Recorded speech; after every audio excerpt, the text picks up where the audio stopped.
रविवार दिनांक 18 फरवरी 2024 को सामाजिक संगठन की तरफ से कानपुर के चंद्रशेखर आजाद कृषि विश्वविद्यालय मैदान में 181 बेसहारा कन्याओं का विवाह संपन्न हुआ। बद्री विशाल सेवा समिति के अध्यक्ष अजीत अग्रवाल की तरफ से इस सामूहिक विवाह का आयोजन किया गया।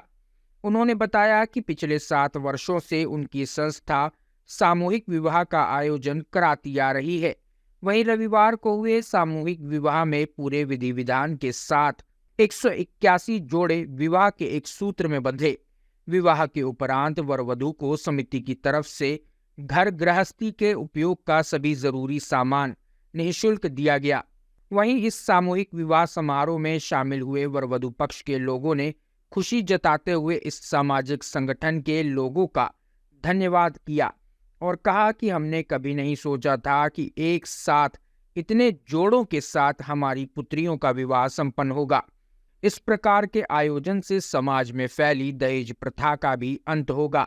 सामाजिक संगठन के पदाधिकारी ने बताया कि 7 वर्षों से लगातार इसी तरीके से बिन माँ बाप की बेटियों का विवाह यह संगठन कराता चला आ रहा है और इस वर्ष भी हमने 181 जोड़ों को परिणय सूत्र बंधन में बांधा है। आज शादी समारोह यहाँ पे 151 बद्री विशाल की तरफ से कराया जा रहा है सेवा समिति। मैं हिमांशु तिवारी, तीर्थ पुरोहित श्री केदारनाथ धाम। आज कानपुर में जो 181 कन्याओं का जो विवाह हुआ है वह बहुत ही पुण्य का काम यहाँ पे बद्री विशाल समिति कर रही है।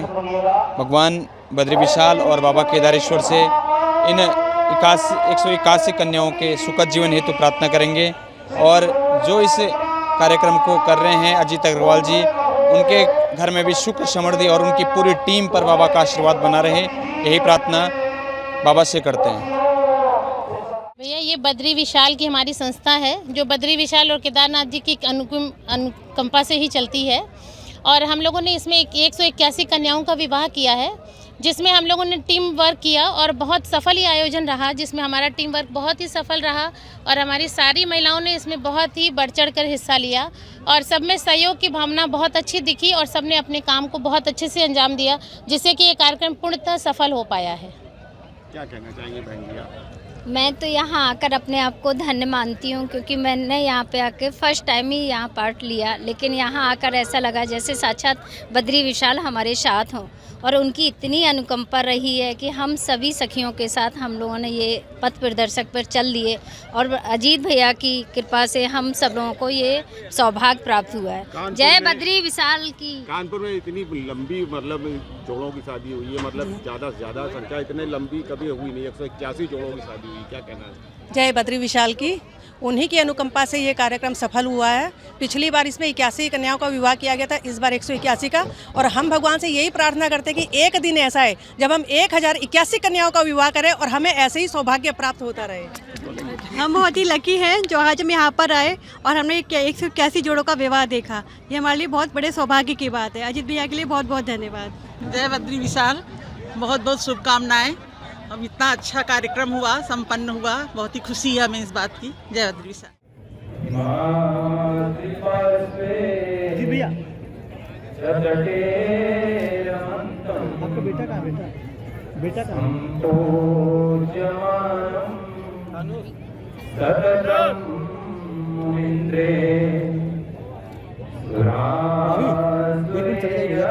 थोड़ा जाइए, फोटो करें।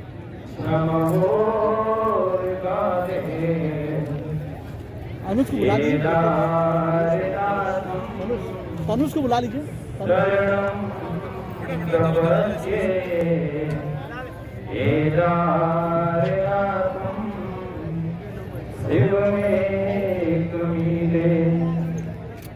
आप सभी नव दंपतियों को वैवाहिक जीवन की बहुत बहुत मंगल शुभकामनाएं। बाबा केदारेश्वर और भगवान बद्री विशाल जी से आपके सुखद और खुशहाली भरे जीवन की बाबा से प्रार्थना करता हूँ, कामना करता हूँ। और आप आज इस वैवाहिक जीवन बन चुके हैं, तो आज से आपको अपने पति और पत्नी दोनों को शिव और पार्वती की जो जोड़ी है उस जोड़ी में रहना है। दोनों एक दूसरे का सम्मान करना है और आगे बढ़ना है। अपने घर में सास ससुर मम्मी पापा सबका सम्मान करना है, तब जाके वो जो आपका वैवाहिक जीवन है वो खुशहाली से आगे बढ़ता रहेगा। क्योंकि माँ बाप और सास ससुर सबका सम्मान वैवाहिक जीवन का एक आधार है। अगर उनका सम्मान करेंगे तो आपको आगे खुशहाली मिलेगी और आप आपस में भी एक दूसरे का सम्मान करें। यही कामना भगवान से करता हूँ कि आप खुशहाल रहे, स्वस्थ रहे और आपका जीवन खुशहाली से जगमगाए। यही प्रार्थना बद्री विशाल और बाबा केदारेश्वर से करता हूँ।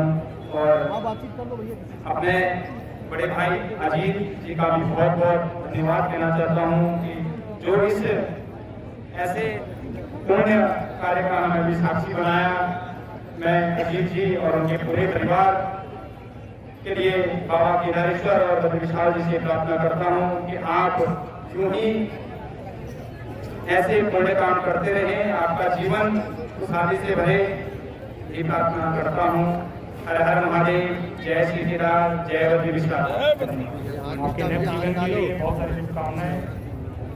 जगत गुरु शंकराचार्य जी महाराज स्वयं यहाँ उपस्थित नहीं हो पाए हैं, लेकिन अपने आशीर्वचन के माध्यम से उन्होंने आप सबको आशीर्वाद दिया है। हम यहाँ केवल एक बात कहना चाहेंगे कि ये शादी जो है या विवाह जो है वो विषय भोग की वस्तु नहीं है, ये विषय भोग का साधन नहीं है। जब तक आप लोग इसे विषय भोग का साधन समझोगे, जब तक केवल सुख काटने के लिए इसको समझोगे, तब तक आपके परिवार में कलह रहेगा और कलह बना ही रहेगा। हमारे शास्त्रों में 4 आश्रम की बात की गई है: ब्रह्मचर्य आश्रम, गृहस्थ आश्रम, वानप्रस्थ आश्रम और संन्यास आश्रम। इनमें से जो गृहस्थ आश्रम है और जो संन्यास आश्रम है वो मुख्य आश्रम है। बाकी जो 2 है, ब्रह्मचर्य आश्रम और वानप्रस्थ आश्रम, वो इसमें प्रवेश के लिए केवल एक मार्ग है। वो आपको शिक्षा देती है कि आगे जो दूसरा जो पड़ाव है जीवन का, उसमें कैसे प्रवेश करें। दाम्पत्य जीवन का जो मुख्य उद्देश्य है वो यह है कि अपने वंश को आगे बढ़ाना और वंश को आगे बढ़ा करके जो शेष जो गृहस्थ आश्रम का जो जीवन है उसको समाज के हित में लगाना।